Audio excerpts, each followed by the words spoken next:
রাজা কৃষ্ণচন্দ্র, আমি এসেছি রে। চোখ খুলে দেখো বাবা, কে কে কে আমি স্বামী খটখটানন্দ। আমি জানতে পেরেছি তোর মনে সুখ নেই, তাই তো সেই সুদূর হিমালয় থেকে ছুটে এলাম। ও, আপনি কি করে জানলেন সাধু বাবা? ওরে পাগল ছেলের কথা শোনো। সন্তানের মনের কথা যদি জানতেই না পারি, তাহলে কিসের তপস্যা আর কিসের ধ্যান? কি জেনেছেন সাধু বাবা? 3 দিন ধরে মনে কোনো সুখ খুঁজে পাচ্ছি না, নানান রকম চিন্তায় জর্জরিত হয়ে রয়েছি। তার মধ্যে আজ 3 দিন হলো রানী বাপের বাড়ি গিয়ে রয়েছে। সুখ কি তোর একার? এই মায়ার সংসারে সুখ খুঁজে পাবি কি করি? তোর যে তপস্যার সময় হয়েছে বাবা। শোন, এই পাথরটা ধর। আমি যোগ বলে এই মন্ত্রপুত পাথর পেয়েছি। কাল পূর্ব দিকের নদীর পাড়ে এই মন্ত্রপুত পাথর স্থাপন করবি। আমি চাই তুই নিজে এই পাথরের আরাধনা করিস। তাই ওইখানে এক কুটির বানিয়ে তুই একা থাকবি। একা? আর রানী? সংসারে দুঃখ ছাড়ার কিছুই নেই। তোর আসলে সুখ লুকিয়ে আছে ওই মন্ত্রপুত পাথরে। এই পাথর তোর মনে সুখ ফিরিয়ে আনবে আর এই গোটা রাজ্যে শান্তি বজায় রাখবে। ঠিক আছে বাবা।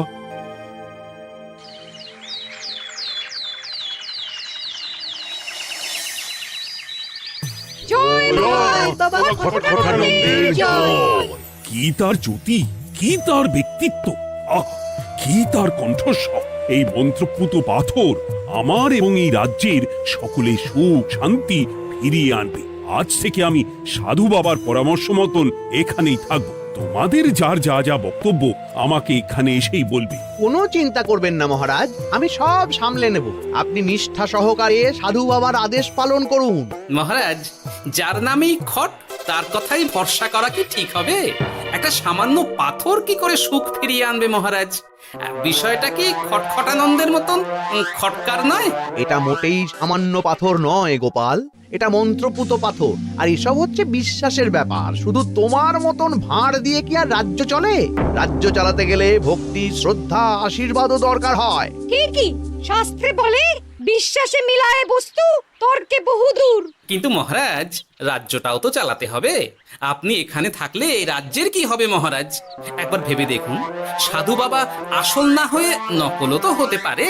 দেখো গোপাল, তোমার যদি মনে বিশ্বাস না থাকে তাহলে আমি বলবো তুমি আর এখানে এসো না। তবে সাধু বাবার নামে কোনো বাজে মন্তব্য আমি শুনবো না। আমি চাই না আমার এই অবিশ্বাসের কারণে আমার রাজ্যের কোনো ক্ষতি হোক।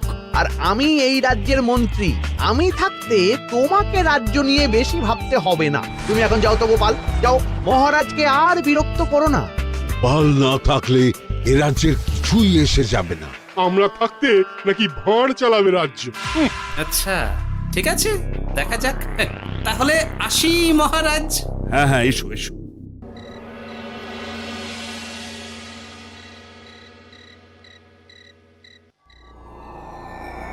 মহারাজ, রানী, তুমি ফিরে এসেছো? এ আমি কি শুনছি মহারাজ? আপনি নাকি প্রাসাদে ফিরবেন না ঠিক করেছেন? হ্যাঁ রানী, তুমি ঠিকই শুনেছ। আমি আর প্রাসাদে ফিরবো না। আমি এখানে থেকে ওই মন্ত্রপুত পাথরের আরাধনা করব। কে না কে এসে আপনাকে বলল আর আপনি প্রাসাদ ছেড়ে এই কুটিরে থাকবেন? আপনার শরীর খারাপ করবে মহারাজ, আপনি ফিরে চলুন। কে না কে নয় রানী, স্বামী খটখটানন্দ খুব বড় সাধু। উনি যোগ বলে আমার দুঃখের কথা জানতে পেরে সেই হিমালয় থেকে ছুটে এসেছেন আমাকে ওই পাথর দিতে। তুমি আমায় ফিরতে জোর করো না রানী। আর আপনার রাজ্য, আপনার প্রজারা, তাদের কি হবে মহারাজ? সে নিয়ে তুমি ভেবো না রানী, আমি এখানে বসেই মন্ত্রীকে দিয়ে সবটা সামলে নেব। তাহলে আমিও আপনার সাথে এখানে থাকবো। আপনাকে ছাড়া আমি প্রাসাদে ফিরবো না। তা হয় না রানী, সাধু বাবা আমাকে একা থাকতে বলেছেন। এসব ধ্যান যোগ আরাধনা একা করতে হয়। গোপাল সবটা জানে মহারাজ। আহ, আমার সামনেও নাম করবে না রানী। গোপালের কত বড় সাহস তুমি ভাবো একবার। ও বলে সাধু বাবা ভণ্ডও হতে পারে। আমার তখন ইচ্ছা করছিল ওর মাথার যে কটা চুল আছে সেটাও ছিঁড়ে নিতে। না না না, আমি আর গোপালের মুখ দেখতে চাই না। আপনি উত্তেজিত হবেন না মহারাজ, আপনি বিশ্রাম করুন, আমি আবার কাল আসবো।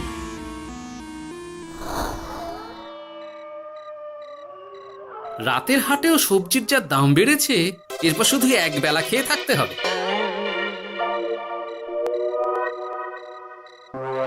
কি হে ভোলা, বাড়ি না গিয়ে এখানে বসে আছো কেন? দুঃখের কথা কি আর বলবো তোমায় গোপাল দাদা। বলোই না, শুনে দেখি। সামনে বর্ষা আসছে, বাড়ির ছাদটাও মেরামত না করলেই নয়, কিন্তু আমার কাছে তো এখন এত টাকা নেই। তাই ওই গিন্নির সাথে পরামর্শ করে গেলাম মহারাজের কাছে সাহায্য চাইতে।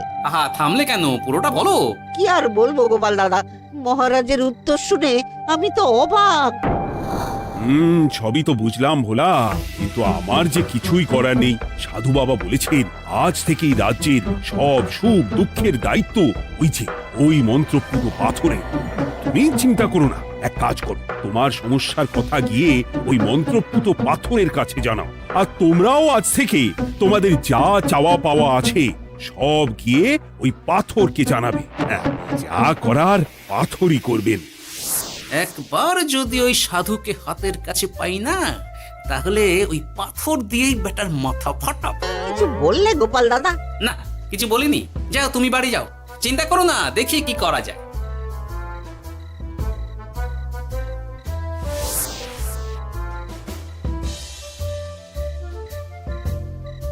কি ব্যাপার, এত রাতে বটা ঘটা মন্ত্রীর বাড়িতে কি করছিল? কি বটা ঘটা, আজকে মন্ত্রী মশাইয়ের বাড়ি খাওয়া দাওয়া ছিল? খাওয়া ছাড়া কি অন্য কিছু আসে না তোমার মাথায়? চ চ চ, আমাদের অনেক কাজ আছে, চ। আরে এত তাড়া কিসের? বাবা, বটা ঘটার এত কি গুরুত্বপূর্ণ কাজ যে একেবারে ছুটে পালালো? না, ব্যাপারটা তো সুবিধের ঠেকছে না।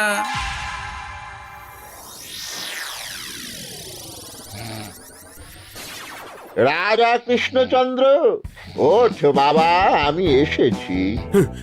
সাধু বাবা, আপনি এসেছেন? কেমন আছিস বাবা? ভালো আছি বাবা, তবে মনে এখনো পুরোপুরি সুখ খুঁজে পাইনি। সুখ কি তোর একার? কি করে সুখ পাবি বাবা? এখনো তো তুই তোর সব আসক্তি থেকে মুক্ত হতে পারিসনি। আর কি কি করতে হবে আমায় বলে দিন বাবা। একটা কাজ বলবো, করতে পারবি? বলুন বাবা, আপনি যা বলবেন আমি তাই করব। এই রাজপাট তুই ছেড়ে দে, এসব থেকে নিজেকে মুক্ত করে তুই তোর সাধনায় মন দে, দেখবি তার ফল তুই পাবি। কিন্তু তাহলে রাজ্যের কি হবে? কে দেখবে সাধু বাবা? কেন, তোর মন্ত্রী? ওর থেকে ভালো লোক তুই আর পাবি না। ওই হচ্ছে তোর আসল শুভাকাঙ্ক্ষী, আমি যোগ বলে জানতে পেরেছি। আচ্ছা, তাই হবে। আর আর ওই গোপালটাকে যদি পারেন একটু সাহায্য করবেন বাবা। ওই তুচ্ছ গোপালকে নিয়ে তুই চিন্তিত হোস না, ওরে বুড়ি মন্ত্রী মশাই ফাটাবে। তুই যা, ঘুমো।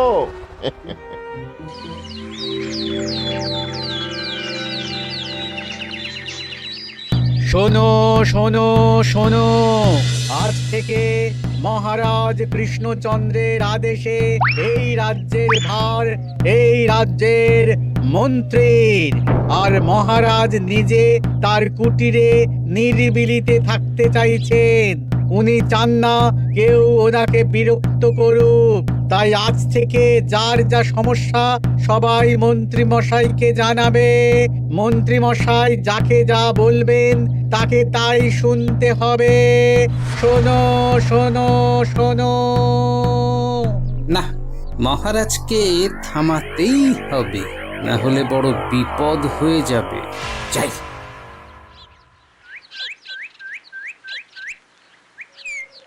মহারাজ, এই ভুল আপনি করবেন না। মন্ত্রীর হাতে রাজ্যের ভার দিলে রাজ্যের সর্বনাশ হবে মহারাজ। দেখো গোপাল, আমি যেটা করেছি সেটা ঠিক বুঝেই করেছি। আমার সিদ্ধান্ত আর বদলাবে না। আর এই বিষয় নিয়ে আমি তোমার সাথে কথাই বলতে চাই না। মহারাজ, গ্রামবাসীরা আপনার এই সিদ্ধান্ত খুশি মনে মেনে নেয়নি। সবার কথা একবার ভেবে তারপর সিদ্ধান্ত নিন মহারাজ। একজন বাইরের লোকের কথায় কোনো সিদ্ধান্ত নেবেন না দয়া করে। গোপাল, তুমি যদি সাধু বাবার সিদ্ধান্তে প্রশ্ন তোলার চেষ্টা করো তাহলে আমি বাধ্য হব মন্ত্রীকে বলে এই রাজ্য থেকে তোমায় বিতাড়িত করতে। একজন সেই হিমালয় থেকে আমাদের উপকার করতে এলো আর তুমি তার বিরুদ্ধেই কথা বলছো। ছি ছি গোপাল, ছি। মজা, কি মজা! শুধু মুদ্রা, শুধু মোহর, যেদিকে তাকাবো শুধু সোনার মোহর আর সোনার মোহর। তুমি কি পাগল হয়ে গেলে? এখনো হয়নি গিন্নি, তবে এবার সত্যি সত্যি হয়ে যাব। এত সোনার মোহর একসাথে হাতে পেলে কেউ কি সুস্থ থাকতে পারে? আর বেশি দিন বাকি নেই যখন কৃষ্ণনগরের কোষাগারের মালিক হব আমি। আর মহারাজ, মহারাজকে ছেড়ে দেবেন? চিন্তা নেই, মহারাজ কিছুই করতে পারবেন না। তিনি এখন সাধু বাবার আদেশে পাথরের আরাধনায় ব্যস্ত।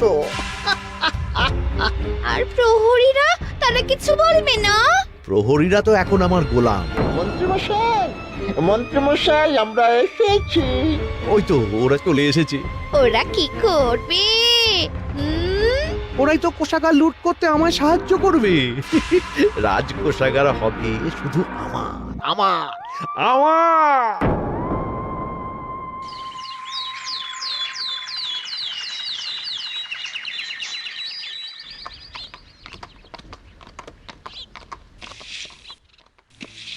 গোপাল, রানীমা, আপনি আমায় ডেকে পাঠালেই তো পারতেন। রাজ্যটার যে কি হবে গোপাল? মহারাজের উদাসীনতায় মন্ত্রী তো সব লুটে পুটে একাকার করে ছাড়বে। তুমি কিছু একটা করো গোপাল। সে তো আমিও বুঝতে পারছি রানীমা, কিন্তু হাজার চেষ্টা করে ও মহারাজকে বোঝাতে পারছি না। মহারাজ সাধু বাবার পাল্লায় পড়ে আর কিছুই বুঝতে চাইছেন না। এই রাজ্য আর মহারাজকে একমাত্র রক্ষা করতে পারবে তুমি গোপাল। কিছু একটা করো। কি হয়েছে, তোমরা হট্টগোল করছো কেন?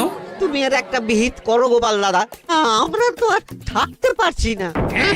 তুমি এর এক বিহিত করো গোপাল। আচ্ছা, কি হয়েছে বলবে তো? মন্ত্রী মশাই সবার কাছ থেকে অগ্রিম কর চেয়েছে।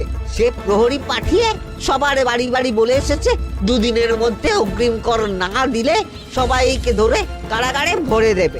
একে তো আমরা কোনো সাহায্য পাচ্ছি না, তার উপর আবার এই জুলুম কি করে মেনে নেব বলো তো গোপাল দাদা?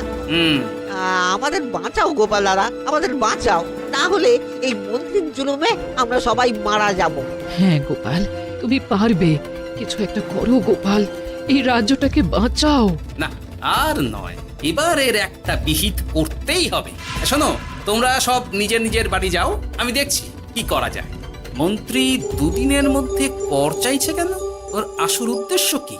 না, বিষয়টার খোঁজ নিতে হচ্ছে। পুটি, এই পুটি। গোপাল দাদু, তুমি? শোন, একটা কাজ আছে বুঝলি, বটা ঘটার উপর নজর রাখতে হবে। পারবি তো? হ্যাঁ হ্যাঁ দাদু, এটা আর কি এমন কাজ? এই তোর হাতে ওটা কি রে? ও এটা পুতুল, বাবা এনে দিয়েছে। পাথরটা খুব চেনা চেনা লাগছে, কোথায় যেন দেখেছি। কোথায়? রে, সাধু বাবার দেওয়া পাথর। আর এটা একই পাথর মনে হচ্ছে। এই তোর বাবা এটা কোথায় পেয়েছে রে? তা তো জানি না, তবে শুনেছি পাশের গ্রামে। বাহ, পাথরগুলো দেখতে তো খুব সুন্দর। এই সব পাথর তোমার? আজ্ঞে হ্যাঁ, আমি এই পাথরের মূর্তি বানাই। এই পাথর কি তুমি বিক্রি করো? না না, শুধু পাথর তো বিক্রি করি না। এটা কি? ও, ওটা আমি আমার সব পাথরের একটা চিহ্ন দিয়ে রাখি। এতে বোঝা যায় যে এই পাথরের মূর্তি আমার তৈরি।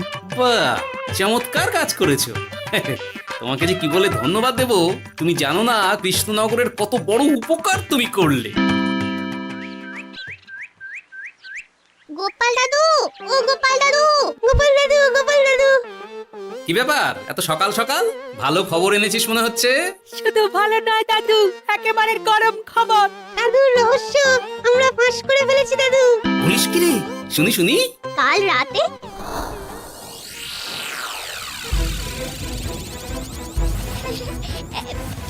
এত সোনা, এত মোহর আমি একসাথে কোনো দিন দেখিনি। এইসব আমাদের? হ্যাঁ গিন্নি, হ্যাঁ, এই সব আমাদের, সব। ওরে বাবা, আমার তো বিশ্বাসই হচ্ছে না, ভাবলেই গায়ে কাঁটা দিচ্ছে। রে বটা, আজ সাধু সেজে মহারাজের কাছে গেছিলি?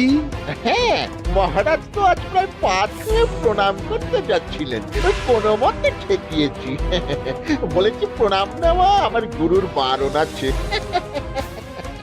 আর আমি তো আজ এমন ধোঁয়া দিয়েছি যে মহারাজ একেবারে কেসে কেসে অস্থির।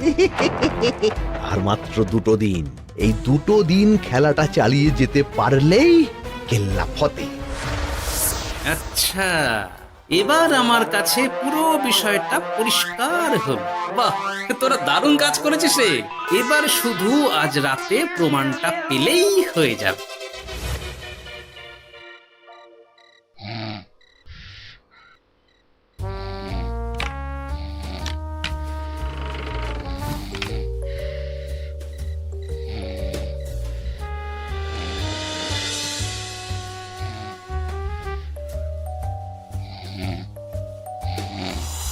এই তো একে একে 2 মিলে যাচ্ছে। বাবা বাবা বাবা, এবার খেলা জমবে।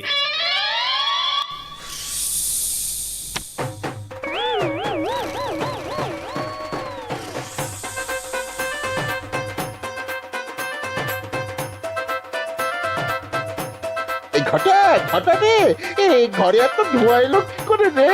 সত্যিই তো, এত ধোঁয়া এলো কি করে? ঘরে কি আগুন লাগলো নাকি রে? এই বটা, ওটা কি রে? হ্যাঁ, এ তো ভূত। আমরা তো কিছু করিনি। আমরা কিছু করিনি, বিশ্বাস করো ভূত দাদা, আমরা কিছুই করিনি। তোরা আমাদের পূর্বপুরুষের প্রস্তর খণ্ড নিয়ে এসেছিস। তোদের এত বড় সাহস, আজ আমরা তোদের ঘাড় মটকাবো। আমরা কোনো খণ্ডমণ্ড নিইনি ভূত দাদা।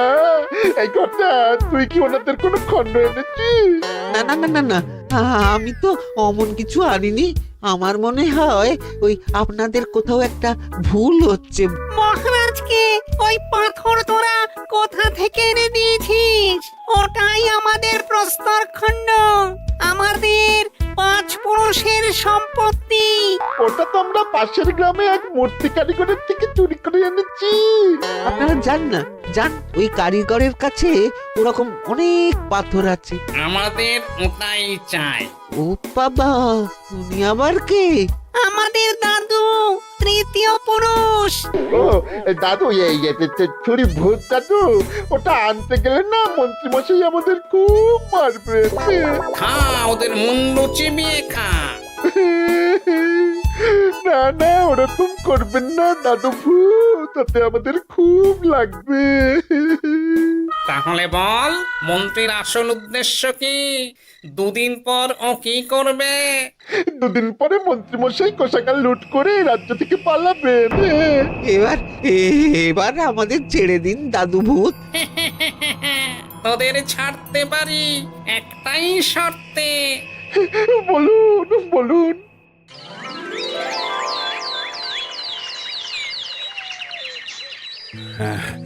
রাজ্যের পরিস্থিতি কি? প্রজারা সবাই ভালো আছে তো? হ্যাঁ মহারাজ, সেসব নিয়ে আপনি একদম চিন্তা করবেন না। বাবা, আপনি এসেছেন? আরে কৃষ্ণচন্দ্র, একটা কথা তোকে না বলে আর থাকতে পারলাম না। আবার কে রে? বলুন বাবা। এই মন্ত্রীকে এই রাজ্যের দায়িত্ব দিতে বলে আমি বড় ভুল করেছিলাম। আসলে এই মন্ত্রী হচ্ছে চোর, ও তোর কোষাগার ফাঁকা করে পালাবার মতলব করেছে। কি বলছেন বাবা? মন্ত্রী, উনি যা বলছেন সব সত্যি? না না মহারাজ, এই বটা কি হচ্ছে কি? বটা? তো তুমি সাধু বাবাকে বটা বলে ডাকছো কেন? আমি বলি কি বাবা, এই মন্ত্রীকে তুই শুলে দে। বটা, তুই থামবি? আমার খেয়ে আমায় ছুরি মারা? ওর কথা আপনি বিশ্বাস করবেন না মহারাজ, ও সাধু নয়, ও ভণ্ড। মানেটা কি? মন্ত্রী মশাই ঠিকই বলছেন মহারাজ, ও সাধু নয়, ও কৃষ্ণনগরের বটা। এসব আপনার আদরের মন্ত্রীর কাজ মহারাজ। মন্ত্রী আপনার রাজ্য লুট করার মতলব করেছে, তাই বটাকে সাধু সাজিয়ে আপনার মন জয় করে প্রথমে আপনাকে প্রাসাদ থেকে তাড়িয়েছে, তারপর রাজ্যপাট নিজের হাতে নিয়ে কোষাগার হাতিয়েছে। আর এই পাথর, এই পাথর কিসের গোপাল? পাথর পাথর এই কারিগরের মহারাজ। উনি পাশের গ্রামে এই পাথর দিয়ে মূর্তি গড়েন। মন্ত্রী বটাকে দিয়ে এই পাথর চুরি করিয়েছে।